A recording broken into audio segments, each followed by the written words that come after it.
நமக்கெல்லாம் எப்போ எதை கொடுக்கணும் அப்படிங்கிறது நம்மளை படைச்ச அந்த பரந்தாமனுக்கு தெரியும். அந்த விஷயத்தை நம்ம மனசில் நல்லா ஆழ பதிச்சுட்டு நம்மளால் ஆன முயற்சிகளை பண்ணிட்டு வந்தோம்னா நிச்சயமாக நமக்கு நல்ல பலன்களை நம்ம பார்க்க முடியும். ஒரு முறை ஆதி சங்கராச்சாரியா ஆந்திராவுக்கு போயிருந்தார். ஆந்திராவில் தண்ணி பஞ்சம், ஒரே ஒரு ஓடை மட்டும் இருந்தது. அந்த ஓடையிலையும் உப்பு கரிக்கிற தண்ணி தான். ஆனால் தண்ணின்னு ஒன்று கரைச்சா போதும் அப்படின்னு இங்கே இருக்கிற மனுஷன் அதையே பாவம் யூஸ் பண்ணிட்டு இருந்தா. அவளுடைய எல்லா தண்ணீர் தேவைகளுக்கும் அந்த தண்ணி தான், அந்த ஓடையில் வரக்கூடிய அந்த தண்ணி தான். இந்த நம்ம மகா பெரியவா என்ன பண்ணார், அந்த ஊருக்கு போயிருக்கும் பொழுது அவருடைய அனுஷ்டானங்களையும் அந்த ஓடை தண்ணியிலேயே ஓடை ஜலத்திலேயே நிறைவேற்றிண்டு அப்புறம் அங்கே சில நாட்கள் தங்கி இருந்துட்டு அங்கேருந்து கிளம்பி வேறு ஊருக்கு அவர் வந்துட்டேன். அதே ஆந்திராவிலே வேறு ஊருக்கு வந்துட்டேன்.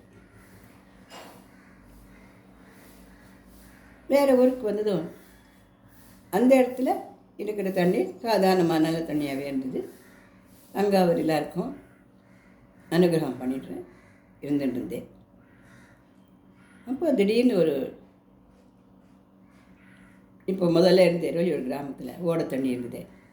அந்த கிராமத்தில் இருக்கிற ஒரு 200-300 பேர் பத பத பத பத பத பத பதவான்னு கையில் அரிசி, பருப்பு, புளி, மளிகை சாமான், வெல்லம் இப்படி எல்லாத்தையும் லாரியில் போட்டு ஏற்றுண்டு மகாபிரியவாளை வந்து சேவிக்கிறதுக்கு ஓடி வந்தார். என்ன சமாச்சாரம் கேட்டேன். மகாபிரியவா, நீர் வரும் வரைக்கும் எங்கள் ஓடை தண்ணி உப்பு கரிச்சின்னு தான் இருந்தது. இருந்தாலும் அந்த தண்ணியிலே நாங்கள் எங்களோட தண்ணீர் வசதிகளை செஞ்சுட்டு வந்தோம். ஆனால் நீ அங்கே வந்து அனுஷ்டானம் செஞ்சுட்டு கிளம்பி வந்ததுக்கப்புறம் கல்கண்டு போல் அந்த தண்ணீர் இனிப்பாக அப்படியே எடுத்து குடிப்பது கூட நன்னா இருக்குது. தாகம் எடுக்கும்பொழுது இனிப்பான நல்ல தண்ணீரை குடிக்கிறதுன்றது பரம சந்தோஷம். அந்த சந்தோஷத்தை நாங்கள்லாம் அனுபவித்தோம். கொஞ்சம் கூட அந்த தண்ணியில் உப்பே இல்லை.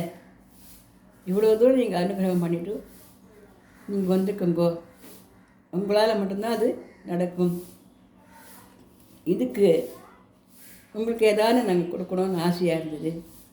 அதனால தான் இந்த லாரியில் அரிசி, பருப்பு எல்லாம் போட்டு எடுத்துன்னு வந்துருக்கோம். தயவு செஞ்சு நீங்கள் அதை வாங்கிக்கணும்னு சொன்னோம். ரொம்ப புன்னகையோடு அதை வாங்கிட்டேன். அவ்வளோமா வெளியே சேவிச்சுட்டு மகாபிரியவா கிட்ட பிரசாதம் வாங்கிட்டு ஊருக்கு திரும்பி போனான். அப்போது மகாபிரியவா சொன்னார், 200 பேருக்கு சமையல் பண்ணலாம் போல இருக்குதே, இவ்வளோ இருக்குதே, இப்போவே 200 பேருக்கு சமையல் பண்ணிடுங்கோ அப்படின்னு சொல்லி. அங்கே இருக்கிற அணுக்க தோன்றர்களுக்கு கொஞ்சம் யோஜனையாக இருந்தது. ஏன்னா அப்போ மடத்தில் இருந்தவா 14-15 பேர் தான். நம்ம தானே 14-15 பேர் தானே இருக்கோம். நம்மளுக்கு வேண்டிய சமையலை பண்ணிட்டு மீதி அவள் பார்த்து கொஞ்சம் எடுத்துன்னு போய் அவள் ஒரு மாதமோ 5 நாளோ அந்த அரிசி பருப்புகளை வச்சுட்டு சாப்பிட்லாமே. ஏன்னா எப்படி அது தானமாக வந்தது எல்லாருக்கும் தான் கொடுக்க போகிறார் அவர். அப்படி இருக்கும்பொழுது இவர் இன்றைக்கே பண்ண சொல்கிறாரு சொல்லிட்டு, இன்றைக்கே வா, இப்போவே வா கேட்டால், இப்போவே பண்ணணும், 200 பேருக்கு பண்ணணும், அதில் இருக்கிற அரிசி, பருப்பு, வெல்லம் எல்லாத்தையும் யூஸ் பண்ணிக்கோங்க அப்படியே சொல்லிட்டு அவர் தியானத்துக்கு போயிட்டே. என்ன மகாபெரியவா அப்படி சொல்கிறேரே அப்படின்னு சொல்லிட்டு வளரும். சரி, மகாபெரியவா சொன்னால் அதில் தானே அர்த்தம் இருக்கும் அப்படின்னு உடனே 200 பேருக்கு சமையல் பண்ணி முடிச்சிட்டா. அப்போது வடக்கு பக்கத்திலேருந்து வடநாட்டில் வாழற 200 பேர்கள் பஸ்ஸில் வந்து இறங்கினான். அவள் அத்தனை பேரும் மகாபெரியவாளை சேவிக்கிறதுக்கோசரம் வந்து வந்தவர். அவர்களிடத்தில் அவர் சொன்னார், என்ன எல்லாரும் சாப்பிட்டாச்சா? இனிமேல் தான் சாப்பிட்ணுமா கேட்டு. இல்லை பெரியவா, உங்களோட அனுகிரகம் பெற்றுட்டு அப்புறம் தான் நாங்களாம் சாப்பிட போகிறோம். உங்களை பற்றி கேள்விப்பட்டோம், நாங்களாம் ரொம்ப தூரத்துலேருந்து வந்திருக்கோம், எங்களை அனுகிரகம் பண்ணுங்கோ அப்படின்னு சொன்னேன். அவரை விழுந்து சேவிட்டதுக்கப்புறம் எல்லோரும் இங்கேயே நல்லா சமிருத்தியாக சாப்பிட்டுட்டு போகலாம் அப்படின்னு சொல்லி ஆசீர்வாதம் பண்ணி அனுகிரகமும் பண்ணினது. அங்கே இருந்த அணுக்க தொண்டர்களுக்கெல்லாம் ஆச்சரியமாக ஆயிடுது. 200 பேர் வரப்போகிறா, அவளுக்கு இங்கே சமையல் பண்ணணும் அப்படிங்கிறது மகாபெரியவாளுக்கு எப்படி தெரிஞ்சுது? ஏன்னா அவர் மகா புருஷர், மகாபெரியவர்னவர், எல்லாத்தை பற்றியும் எல்லா காலத்தை பற்றியும் எதை பற்றியும் தெரிஞ்சவர். அப்படிப்பட்ட அவர் அந்த ஓட தண்ணியை, உப்பு தண்ணியை யாருக்கிட்டேயுமே நான் தவட வடிச்சிக்காம அமைதியான முறையில் அந்த உப்பு தண்ணியை நல்ல தண்ணியாக கல்கண்டாக மாற்றி கொடுத்து அவருடைய பாசத்தினால் கொண்டு வந்து கொடுத்த அரிசி பருப்பெல்லாம் பகவான் இடத்துல பாசத்தோடு பாராயணம் பண்ணிட்டு தன்னுடைய அனுகிரகம் வேணும்னு வந்து கேட்டு நிற்கிற அந்த வடநாட்டு மக்களுக்கு அந்த உணவை கொடுத்துருக்கார். இதுலேருந்து என்னென்னா, பகவானுக்கு நமக்கு எப்போ என்ன வேணும் அப்படிங்கிறது அவருக்கு நல்லாவே தெரியும். அதனால் நாம் எதை பற்றியுமே ரொம்ப கவலைப்பட்டுட்டே இருக்கணுன்றது ஒன்றும் அவசியங்கள்லாம் கிடையாது. இது இப்படியாச்சே அது அப்படியாச்சேன்னு யோஜனை பண்ணிட்டு இருக்க வேண்டிய வேலைகளும் நமக்கு எதுவுமே கிடையாது. இதில் இன்னொரு விஷயம் என்னென்னா, சயின்டிஃபிக் ரீதியாக என்ன அப்படின்னா, நம்ம கவலைப்படும் பொழுது நம்மளுடைய முதுகுத்தண்டில் இருக்கிற அட்ரீனல் சுரப்பிங்கிறது சரியாக வேலை செய்கிறது இல்லை. இதன் காரணமாக தான் உலகத்தில் பல பேருக்கும் பல நோய்களும் ஏற்பட்டு போகிறது. இந்த அட்ரீனல் சுரப்பி சரியாக வேலை செய்யலைன்னா உடம்பு நோய்கள் மட்டுமல்ல, மனம் சம்பந்தப்பட்ட அழுத்தங்களும் நோய்களும் கூட ஏற்பட்டு போகிறதுன்றத சயின்டிஃபிக் ரீதியாக நிரூபிச்சிருக்கா. அதனால் ஒரு விளையாண்டுக்கிற ஒரு குழந்தை எந்த நிமிஷமும் எந்த நொடியும் எந்த விஷயத்துக்கும் கவலைப்படாமல் இருக்க தெரிஞ்சுக்கணும். அப்படி கவலைப்பட்டாலும் தான் அவளுக்கு பிறக்கிற குழந்தை ஆட்டிசமில் தான் பிறக்கிறது, அல்லது மனநோயாளியாக தான் பிறக்கிறது. இதுதான் சயின்டிஃபிக்காக இப்போ நிரூபிச்சிருக்கிற ஒரு உண்மையாக இருக்குது. அப்போ நம்ம ரிலாக்ஸாக இருக்க வேண்டியது எவ்வளோ பெரிய விஷயம். எப்படி ரிலாக்ஸாக இருக்க முடியும்? நம்மளை சுற்றி இவ்வளோ கவலை இருக்கே. விடிஞ்சு எழுந்து அஸ்தமிச்சா நீங்கள் சொல்லிடுறீர்கள், மாமி ரிலாக்ஸாக இருக்கிறதுக்கு எப்படி இருக்கிறது நம்ம கேட்குறோம். இல்லைன்னு நானும் உங்களை மாதிரி ஒரு மனுஷி தான், எனக்கு ரிலாக்ஸாக இருக்கிறதுக்கெல்லாம் முடியல தான். இருந்தாலும் நம்ம என்ன பண்ணலாம் அப்படின்னா, நமக்கு மேலே ஒரு சக்தி இருக்குது, அது நம்மளை கொண்டு போயின்னு இருக்குது, அதுதான் நம்மளை வழி நடத்திட்டு இருக்குது அப்படிங்கிறது நம்ம முழுசாக நம்பலாம்.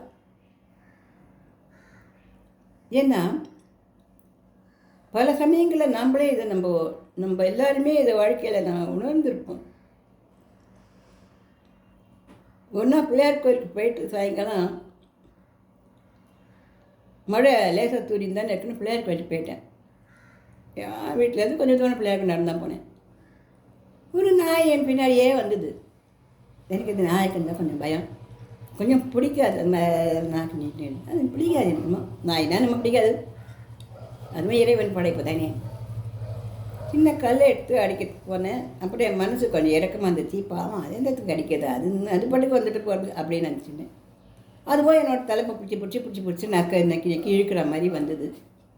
நாடா அது அப்படின்னு சொல்லிட்டு ஷூ அப்படின்னு சொல்லிட்டு அந்த தலைப்பை விடுவிச்சுட்டு நான் கோவிலுக்கு போயிட்டு அங்கே பிள்ளையார துர்கை அம்மனை நவகிரகங்களெல்லாம் சேவிச்சுட்டு லாஸ்ட்டாக பைரவர் சன்னதிக்கு வந்தேன்.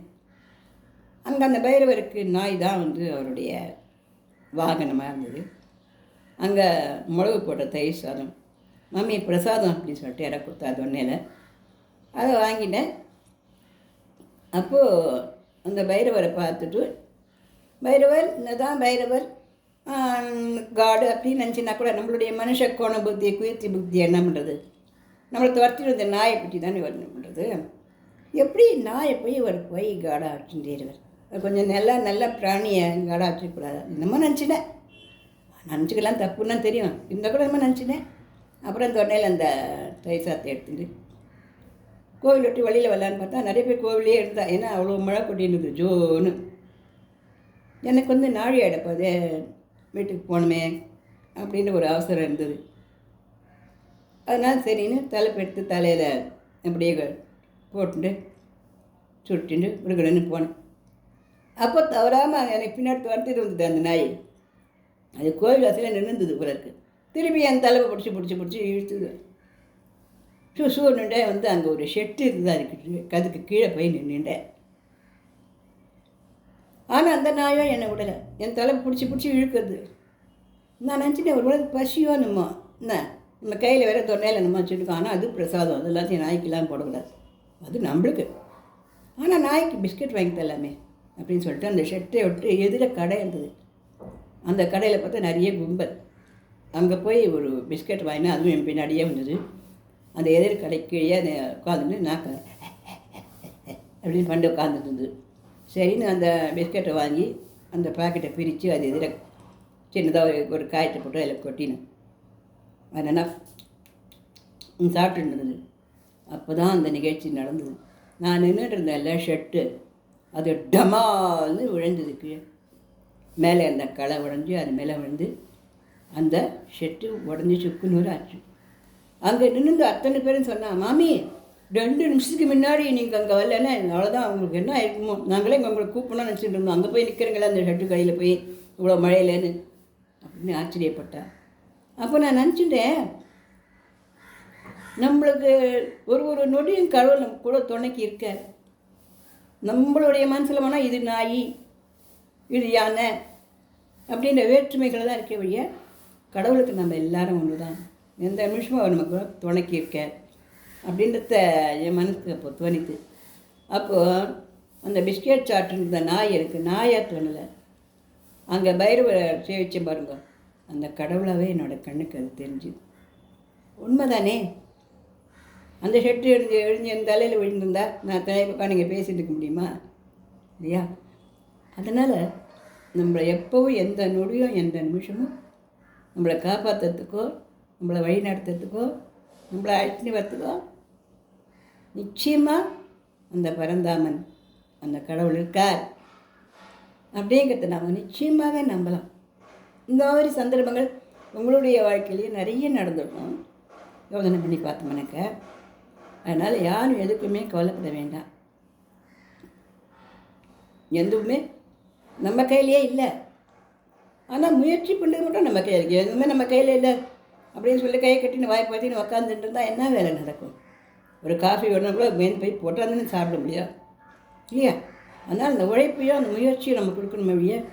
இது நடக்கலாம் அது நடக்கலாம் காலப்பட வேண்டிய அவசியம் இல்லை. இந்த மகாபெரியா அவருடைய அந்த நிகழ்ச்சி மூலம் நான் தெரிஞ்சுட்டேன். இந்த பதிவு உங்களோட பகிர்றது நான் ரொம்ப சந்தோஷப்படுறேன். இது பிடிச்சிருந்தால் லைக் பண்ணுங்க, ஷேர் பண்ணுங்க, சப்ஸ்கிரிப்ஷன் கொடுங்க. நன்றி, வணக்கம். என்னோடய பதிவுகளெல்லாம் ரொம்ப நேரம் பாருங்கள், ஏன்னா ரொம்ப நேரம் பார்க்கலன்னு தெரியுது எனக்கு. நிறைய நேரம் பாருங்கள், பார்த்தா அவங்களுக்கும் ஏதானு கொஞ்சம் அதுலேருந்து நல்ல செய்திகள் தானே கிடைக்கும், சரியா?